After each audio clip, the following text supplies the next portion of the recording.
Coucou tout le monde, j'espère que vous allez bien. Ici Mademoiselle Café et bienvenue sur ma chaîne. Alors j'espère que vous m'entendez bien parce que j'essaie de ne pas parler trop fort, mais j'ai mes écouteurs juste là. J'ai oublié de prendre le micro, mais je pense que ça devrait très bien faire l'affaire. Alors je sais pas si vous pouvez les entendre, mais il y a des cigales, c'est juste trop cool quoi. Et il fait pas trop chaud, là je suis à l'ombre, donc c'est agréable. Donc du coup, pour cette deuxième vidéo du défi de l'été, j'ai décidé de vous parler d'un défi qui n'est pas vraiment estival pour moi, puisque c'est un défi que j'ai commencé en 2018, puisqu'il s'agit des agendas de Mademoiselle Café.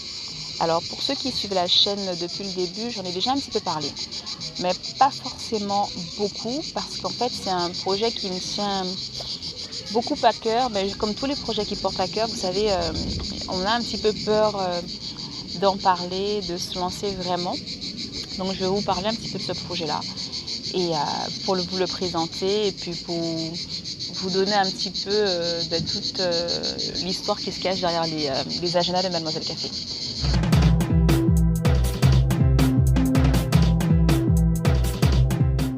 Ce midi, j'ai mangé dans un restaurant qui s'appelle la Fontaine Minérale, je vous mettrai des images. Donc c'est un restaurant qui se situe à Pont-de-Barré. Les cigales, elles sont là.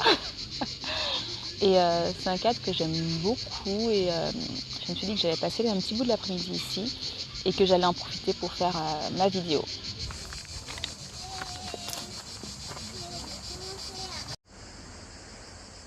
Regardez un petit peu le cadre.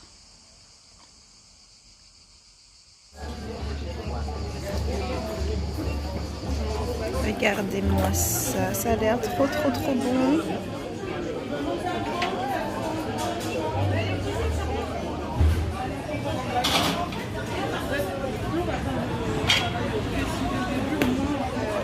Donc voilà, j'ai fini de manger, c'était trop bon.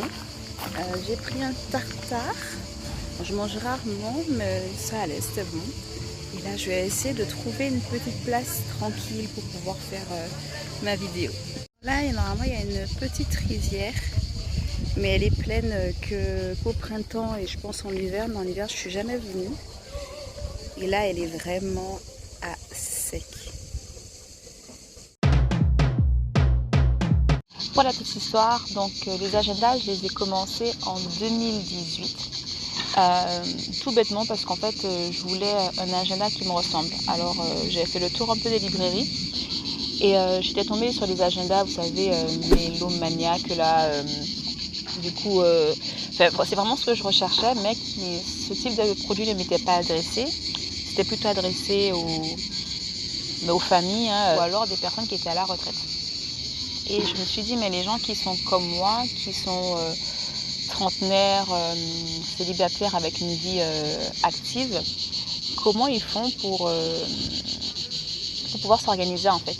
En même temps, je sais que je suis à contre-courant parce que les gens de ma génération, quand je leur parle de mon agenda, ils me disent bah, tu sais moi j'ai tout dans mon téléphone. Donc voilà, ils étaient là en fait sur leur téléphone. Et moi c'est pas trop ce qui m'intéresse parce que je sais que j'ai besoin d'écrire et de prendre le temps de jongler avec mes différents blocs de temps. Et donc j'ai fait un peu le tour des librairies et finalement je me suis dit mais t'as rien trouvé de sympa, donc essaie de te créer ton propre produit. Et c'est comme ça que ça a commencé. Donc depuis 2018, il y a eu plusieurs versions. Donc la première, c'est celle-ci. J'ai tout amené avec moi.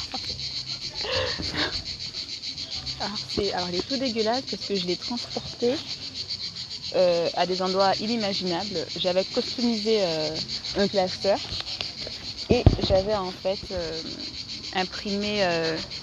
Donc j'avais fait des fichiers Excel. En fait, je ne sais pas si vous pouvez le voir comme ça. C'est des fichiers Excel, je crois, à l'époque. Et j'avais un peu fait un truc à ma sauce. Et du coup, voilà, la partie budget. Voilà. Donc c'est un agenda que j'ai pris plaisir à faire. Je suis presque un peu émotive là de le voir. Et du coup, vous voyez, c'était un classeur donc vraiment pas pratique. Après moi, j'ai toujours eu de gros sacs. Donc c'était pas trop un souci. Néanmoins, voilà, c'était vraiment pas pratique. Donc, alors lui, il a pris cher, peu cher. Et donc là, le design aussi, c'était moi. Donc voilà. Alors c'est toujours un fichier Excel. Il a pris cher. On voit plus l'impression, c'était du n'importe quoi. Je sais pas si vous voyez, mais on arrive à peine à lire ce qui était écrit. Par contre, je m'étais vraiment amusée à faire en sorte que le dégradé se fonde le mieux possible. Donc j'avais fait quasiment un plan d'expérience entre mes différentes couleurs pour qu'elles contiennent toujours le même... Vous savez, il y a un code de couleurs, je crois que c'est vert, rouge et bleu, si je ne me trompe pas. Et j'avais fait en sorte de toujours garder une des nuances constantes pour qu'il y ait toujours un point commun entre les différentes couleurs qui se suivent. Donc voilà, ça c'est typiquement du moi. Des choses qui ne servent à rien mais que j'adore et ça m'avait passionné de faire ça. On arrive sur des choses que vous allez peut-être reconnaître. Donc en 2020, il était gros celui-là aussi. Donc c'est la version 2020 ici. Donc c'est la première version que j'ai imprimée via un imprimeur en fait. C'était encore une version au jour. Mais qui était vraiment, je me rappelle, était vraiment super lourd quoi. Et je suis passée aussi avec un graphiste pour m'aider à optimiser l'espace et à revoir un petit peu la conception du produit. Donc là, j'avais gardé la partie agenda mensuel et à côté le budget. Alors c'est vrai que dès que j'ai commencé à faire les agendas, je me suis dit que la partie budget, c'était quelque chose de vraiment, vraiment important et que je continue à garder et qui restera dans tous mes agendas. Puis, la session 2021, donc j'ai changé d'imprimeur et là on est passé à une version semainière justement pour gagner un peu de place. Alors ça ici vous avez la version semainier et je vais mettre à côté la version journalier. Voilà la différence, c'est juste énorme. C'est vrai que j'avais eu des retours de personnes qui étaient un peu dérangées que la partie budget soit directement accessible en fait. Donc j'avais dans un premier temps, j'avais mis la première partie purement agenda, j'avais mise au début, donc tout au début, voilà, ça on tournait, on avait les différentes parties. Et à la fin, j'avais créé une partie liste, donc la liste des courses, où là tous les mois étaient représentés pour les courses. Et tout à la fin, j'avais créé une partie budget. Et là, tous les objectifs de budget étaient représentés à la fin. Et donc c'est pour ça qu'en 2022, alors ça c'est le mien, je sais pas pourquoi j'ai pas pris un neuf, j'en ai plein. Donc il se présente comme ça, donc celui de cette année. Et là j'ai pris le parti de séparer en fait la partie budget dans un autre carnet. Que je n'ai pas pensé à prendre, mais je vous le montrerai quand je rentrerai à la maison. Donc là, je commençais vraiment à être super fière de mes produits. Après, je ne m'imprimais pas beaucoup parce que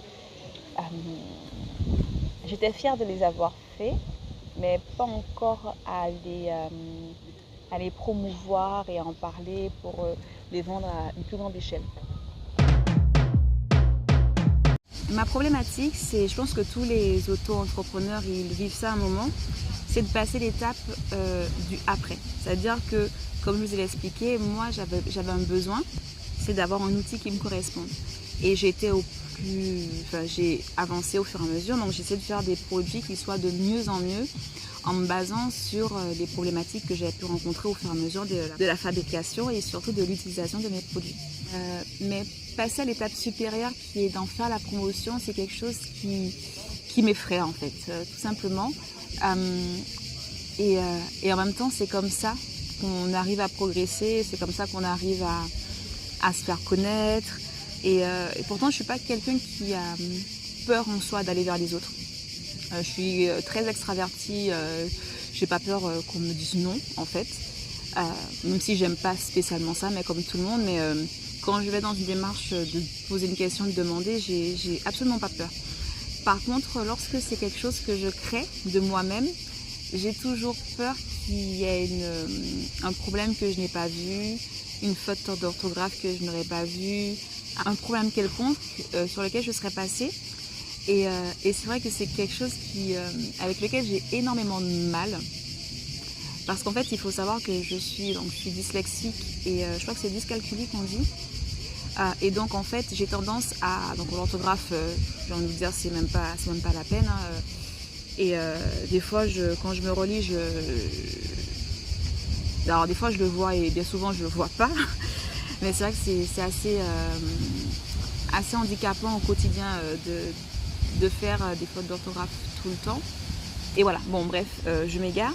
Mais du coup, là, en proposant un produit, clairement, c'est un produit de librairie, quoi. Il y a des mots dedans. Je suis absolument pas sereine, en fait, par rapport à ça. Alors, en fait, donc je me suis un peu déplacée parce qu'il y a du monde qui a passé derrière. Je ne voudrais pas non plus qu'ils se retrouvent sur Internet. Donc, du coup, je vous disais que si je peux faire un aparté sur tout ça, c'est vrai que souvent, quand on parle de dyscalculie, de dyslexie ou de dysorthographie, la première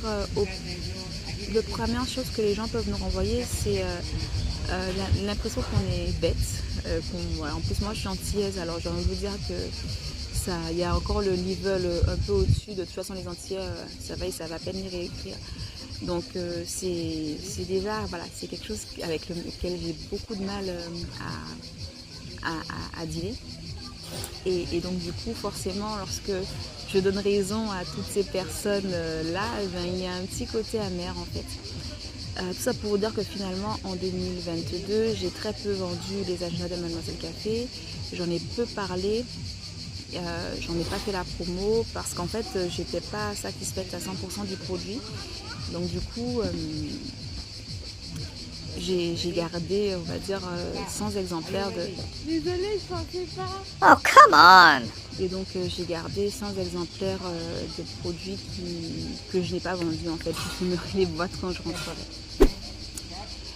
Donc voilà pour la petite histoire. Pour ce qui est de 2023, les agendas sont toujours d'actualité. Donc là, je suis en pleine période de relecture et de retravaillage du produit. Alors, donc voilà, je vous en parlerai un peu plus une fois que je les aurai reçus.